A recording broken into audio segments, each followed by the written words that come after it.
Sigamos con la Suma contra Gentiles de Santo Tomás de Aquino. Aquí vamos a leer también 2 capítulos. La culpabilidad del que se resiste a la gracia y la debilidad, la incapacidad del que está sin gracia. Capítulo 159. Razonablemente se le imputa al hombre el no convertirse a Dios, aunque esto no pueda ocurrir sin la gracia. Mas como según se deduce de lo dicho en el capítulo 147 y siguientes, uno no puede dirigirse al último fin sin contar con el auxilio de la gracia divina, sin la cual tampoco puede nadie poseer lo que es necesario para atender al fin último, como son la fe, la esperanza, la caridad y la perseverancia. Puede parecer a alguno que no se puede imputar al hombre la carencia de estas cosas, máxime no pudiendo merecer el auxilio de la gracia divina, ni convertirse a Dios sin que Él le convierta, porque a nadie se le imputa lo que depende de otro. Pero suponiendo que esto fuera verdad, se seguirían muchos inconvenientes, pues resultaría que quien no tiene fe, esperanza ni amor de Dios, ni perseverancia en el bien, no merecería castigo, cuando precisamente se dice en el Evangelio: el que rehúsa creer en el Hijo no verá la vida, sino que está sobre él la cólera de Dios.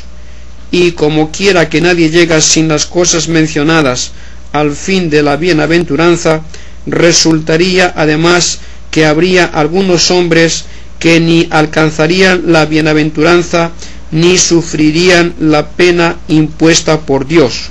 contrariamente a lo que aparece en San Mateo, donde se dirá a todos los que asistan al juicio divino: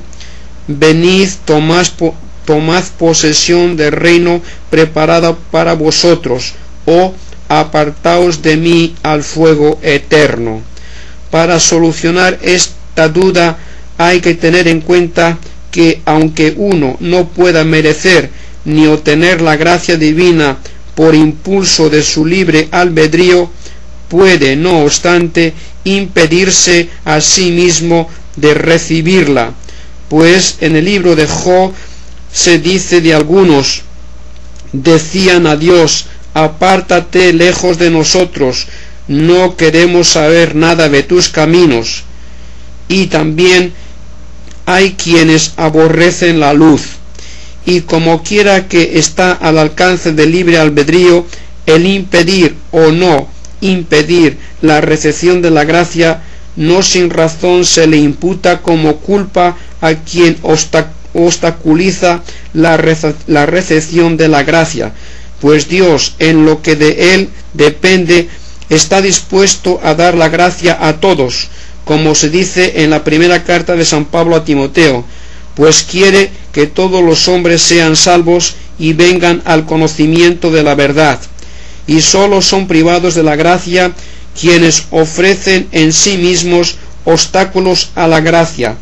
tal como se culpa al que cierra los ojos cuando el sol ilumina al mundo, si de cerrar los ojos se sigue algún mal, aunque él no pueda ver sin contar con la luz del sol.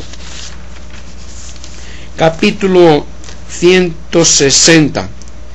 El hombre que está en pecado no puede evitar sin la gracia el pecado. Pero lo que se ha dicho en el capítulo anterior, de que depende del poder del libre albedrío, el no poner obstáculo a la gracia, corresponde a aquellos en quienes está íntegra la potencia natural.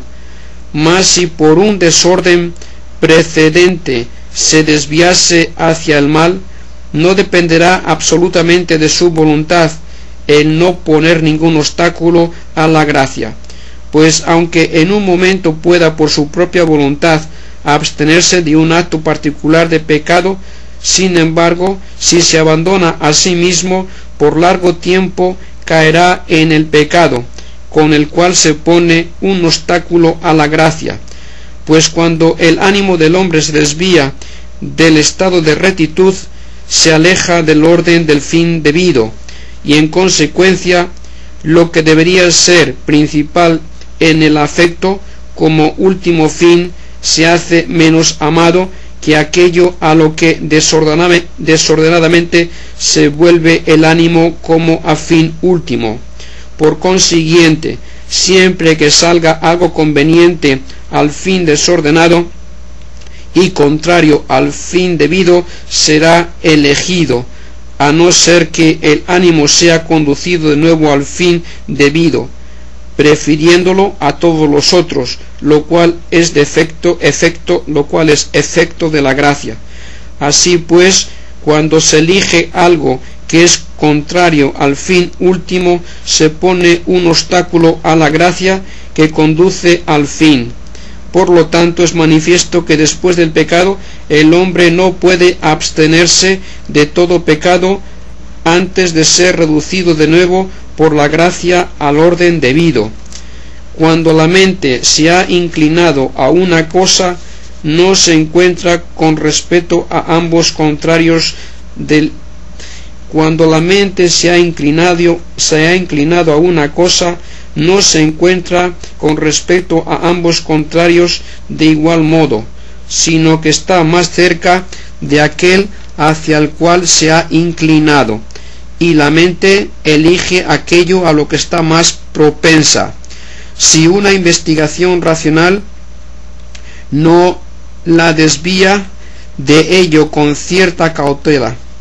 Por eso en las cosas espontáneas se manifiesta principalmente nuestra disposición interior, y no es posible que la mente humana esté en continua vigilancia para discutir con la razón lo que debe querer u obrar. Se sigue pues que la mente elige a veces aquello a que está inclinada, permaneciendo la inclinación, y así, si estuviese inclinada al pecado, no permanecerá mucho tiempo sin pecar, ofreciendo un impedimento a la gracia, a no ser que se vuelva de nuevo al estado de rectitud. Favorecen también esta situación los impulsos de las pasiones corporales y las cosas apetecibles según el sentido y muchas ocasiones de obrar el mal, que fácilmente provocan al hombre a pecar, a no ser que se retraiga por una fuerte adhesión al fin último, que es efecto de la gracia. Por eso se ve que es necia la opinión de los pelagianos, quienes decían que el hombre que está en pecado puede evitar sin la gracia los pecados, contrariamente a lo que se ve cuando se pide en el Salmo: no me abandones cuando me faltaren las fuerzas. Y el Señor nos enseña a pedir: y no nos dejes caer en la tentación, mas líbranos del mal. Pero aunque los que están en pecado no puedan evitar por su propia voluntad el ofrecer impedimento a la gracia, como se ha demostrado, a no ser que se les anticipe el auxilio de la gracia, no obstante esto se les imputa como culpa, porque tal efecto es el residuo de una culpa precedente, como el ebrio no es disculpable del homicidio que comete durante la ebriedad en la que incurrió por su culpa. Además, aunque el que está en pecado no tenga en sí poder para evitar absolutamente el pecado, puede por sí, no obstante, evitar en un momento determinado este o aquel otro pecado, como ya se dijo. Por eso todo lo que comete lo comete voluntariamente, y de este modo no sin razón se le imputa como culpa.